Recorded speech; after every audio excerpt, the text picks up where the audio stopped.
In fall 2017, some 20.4 million students are expected to attend American colleges and universities, constituting an increase of about 5.1 million since fall 2000, IES and CES Digest of Education Statistics.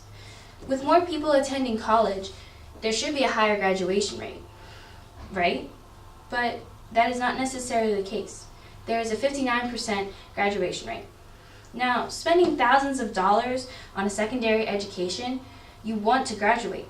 You also want to have the new experiences of college, which is meeting new friends and trying new things. But you are mainly there for your degree, and it is important to study. It is said that an hour in the classroom constitute 3 hours of outside the classroom studying, which is why studying is very vital in college. And there are multiple ways to study, but an important tip is to do it regularly.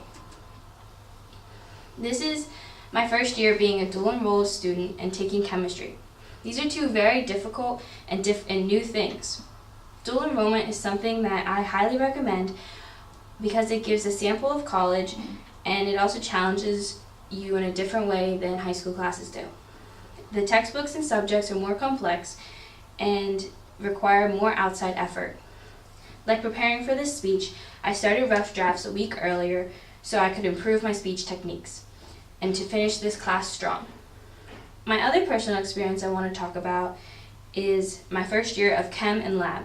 It has been like no other class I have ever taken, and because it requires you to think about systems and relations of chemicals and elements and equations. And my teacher provides help in some areas, but lets other areas up for interpretation. You will need to research this topic because we will be starting a lab on it next week, is something he usually says.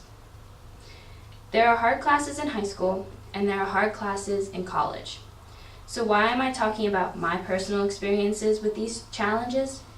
I'm talking about them because I want you to know how I was able to pass a challenging class, and how this habit can help you pass challenges in your life.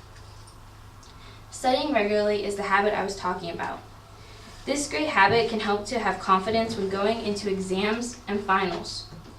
Learning and practicing on your own will help you to better retain the information so that you know what is going to be talked about during the exam. Being confident can help with testing anxiety, which is where students are fearful of the performances on the test. And testing anxiety can often lead to panic attacks. Studying regularly will build confidence on subjects and will help to surpass the fear of failing a test. And just with anxiety can come stress levels. Stress levels is connected to health, and studying regularly, you do not have to stress yourself out. With planning and studying days and times, you will soon fall into habit of practicing certain subjects on certain days. Some subjects might even be tougher than others, but that is okay, because everyone has a subject that is specifically challenging to them.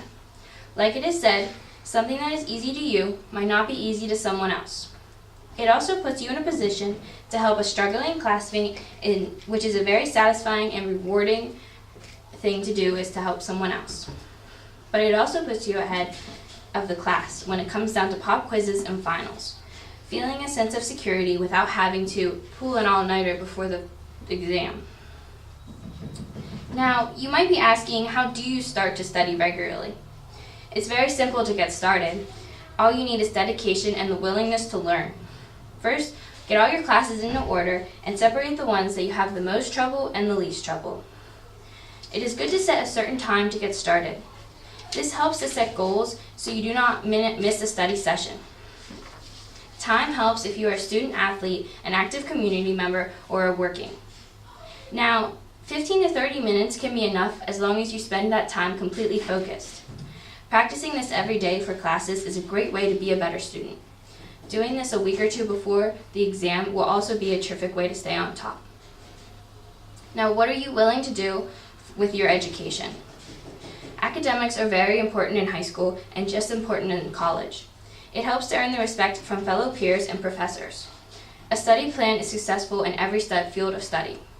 If you have the dedication and the ability to study regularly, if you are a busy community member, it's only 15 to 30 minutes every day. And having a high GPA can put you in positions where you qualify for certain scholarships or loans. This also goes with the SATs and ACTs. When applying to college, most universities have a required minimum of scores to be accepted.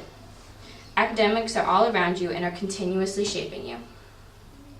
So instead of barely passing the class, why don't you push yourself to go above and beyond? You may know that the professor is really hard and this class is really hard and all the students talk about it. Well, you should take it and you should push yourself to be the best you can be. Push yourself in your major. Just because the classes are tough should not stop you from succeeding. Don't you want to pass that hard class that everyone talks about with an A or better, just to tell those students that you did? And studying regularly helps emotionally with anxiety and stress, and it is there for anyone to do if you have enough commitment. I know there seems like there's never enough time for being an athlete, to recreational sports, to working and hanging out with friends. There is never enough time. But you are going to college to succeed and turn your life into something great after graduation. So becoming something great is easy. If you believe you can succeed, you will be great. Just a little tip to help you succeed is to study. And not study that one time right before the exam, but to study that you teach yourself and prepare yourself for the exam. And all it takes is to study regularly.